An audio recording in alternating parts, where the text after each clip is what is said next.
Trump सीधे अब तो नरेंद्र मोदी का नाम लेके बात कर रहे हैं, और इधर जो अब सियासी गोटियां फिट हो रही हैं उसमें नरेंद्र मोदी के लिए आने वाले समय थोड़ी सी तकलीफ शायद बढ़ जाएगी, ऐसा लगता है आपको? तकलीफ की चिंता तो उनको दिन रात सताती है। सवाल है कि 240 सांसदों की पार्टी रह गई है भारतीय जनता पार्टी, जो 350 पार जाने की बात करती थी, तो ये चिंता तो उनके पास रहेगी ही रहेगी। क्योंकि कभी एकनाथ शिंदे आंख दिखाते हैं, कभी चंद्रबाबू नायडू के बारे में लगता है कि अब वो पाला बदल सकते हैं, कभी नीतीश कुमार के बारे में लगता है, और कहीं से भी कोई एक सीट इनकी बढ़ी नहीं अभी तक। 240 का 241 भी अभी तक नहीं कर सके हैं ये लोग। तो इसलिए एक चिंता तो राजनीतिक चिंता बहुत बड़ी रहती है कि बजट सत्र भी चल रहा है, उसमें कब क्या हो जाए, कब कौन पाला किधर बदल दे। तो एक तो ये है।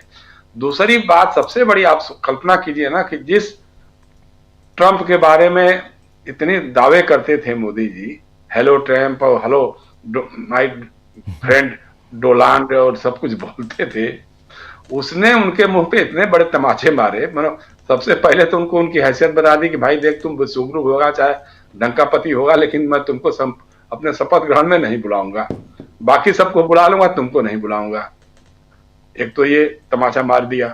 फिर जब ये कोशिश करने मिलने गए, अपनी तरफ से गए, हमें मांगा और मिल गया, ठीक है चलो दे दिया, अब मिल गया, वहां सामने बिठा करके जिस ढंग से भिगो भिगो करके मारा, और मारा सिर्फ इस देश के प्रधानमंत्री को नहीं, इस देश की अस्मिता को, इस देश के संप्रभुता पर अटैक किया उसने।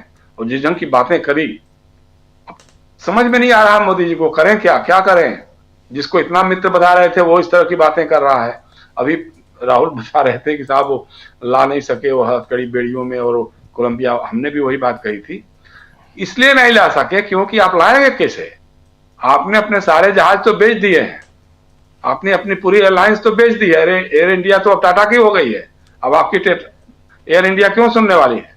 एक जमाना था जब कुवैत से और ईरान या अखबार में जब लोगों को इवैक्यूएट करके लाया गया था यहाँ पर, या और जगहों से भी लाया गया था, तब एयर इंडिया आपके पास थी। आज तो आपके पास कुछ है ही नहीं है। आज तो आपका केंद्रीय मंत्री एयर इंडिया में बैठता है और टूटी फूटी सीट पे बैठा देते हैं सब, और आपको मजबूर होकर के सोशल मीडिया पे लिखना पड़ रहा है केंद्र सरकार के एक मंत्री को, जो लगातार 3-4 बार मुख्यमंत्री रहा होगा मध्य प्रदेश का, शिवराज सिंह चौहान। तो ये हालत हो गई है। तो कहीं ना कहीं तो बात बिगड़ रही है, अंदर खाने जो है उनकी चिंता बढ़ रही है, और बिहार उनके लिए सिरदर्द बना हुआ है। नीतीश कुमार को समझ पाना अभी भी भारतीय जनता पार्टी के लिए बहुत बड़ी गुत्थी हो रही है। जो लोग कह रहे हैं कि नीतीश जी ने कहा था कि साहब अब यहीं रहेंगे और कहीं नहीं जाएंगे, अब यही रहना है, लेकिन इससे पहले भी तो बहुत सारी बातें इसी तरह की थी उन्होंने तो विधानसभा में कहा था कि मर जाएंगे, मिट जाएंगे, लेकिन आपसे, मतलब भारतीय जनता पार्टी से हाथ नहीं मिलाएंगे। तो नीतीश कुमार कब क्या करेंगे उनके अलावा किसी को भी नहीं पता होता है। राजनीतिक तौर पर उनका क्या फैसला होगा, कब गच्चा दे जाएंगे, कब किसके साथ हो जाएंगे, वो देखिए उनकी हालत ठीक नहीं है, स्वास्थ्य उनका ठीक नहीं है, बात सब सही है, लेकिन राजनीतिक तौर पे वो समझते हैं कि वो कहां रहेंगे, किस तरफ रहेंगे, कब कहां रहेंगे, तो उनका कितना राजनीतिक फायदा होगा। अभी उनके सामने दो सबसे बड़ी चुनौती एक ही है, दो है। एक तो अपने बेटे निशांत को, जिसके बारे में बार बार कहते हुए राजनीति में नहीं आएगा, तो उसको किसी न किसी रूप में पॉलिटिकली स्टैब्लिश किया जाए।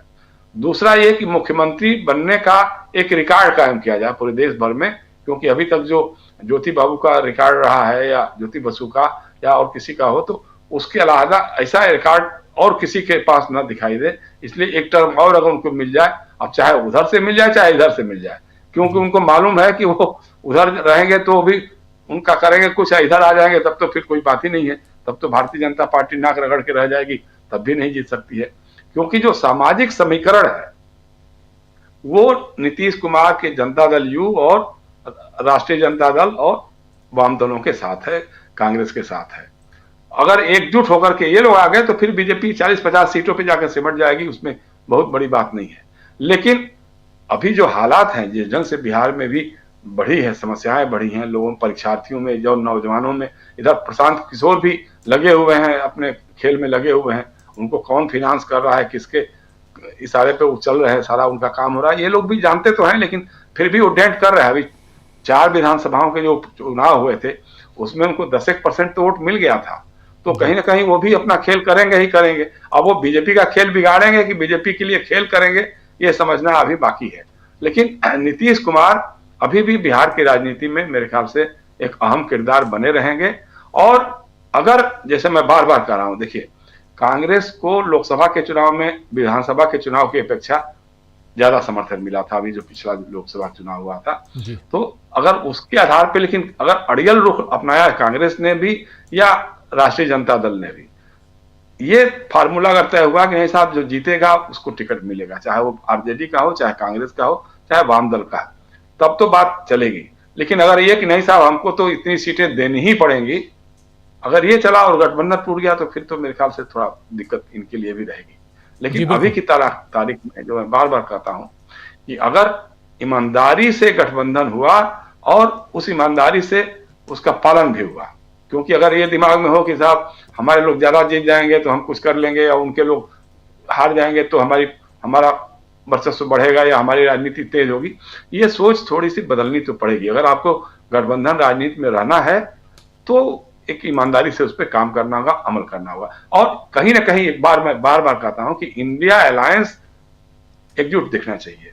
चुनाव में सभी प्रदेशों से जो इनके एलाइज हैं वो एक साथ बिहार में अगर आकर के पटना में रैलियां करें तो एक अलग दिखाई देगा, चेहरा अलग दिखाई देगा।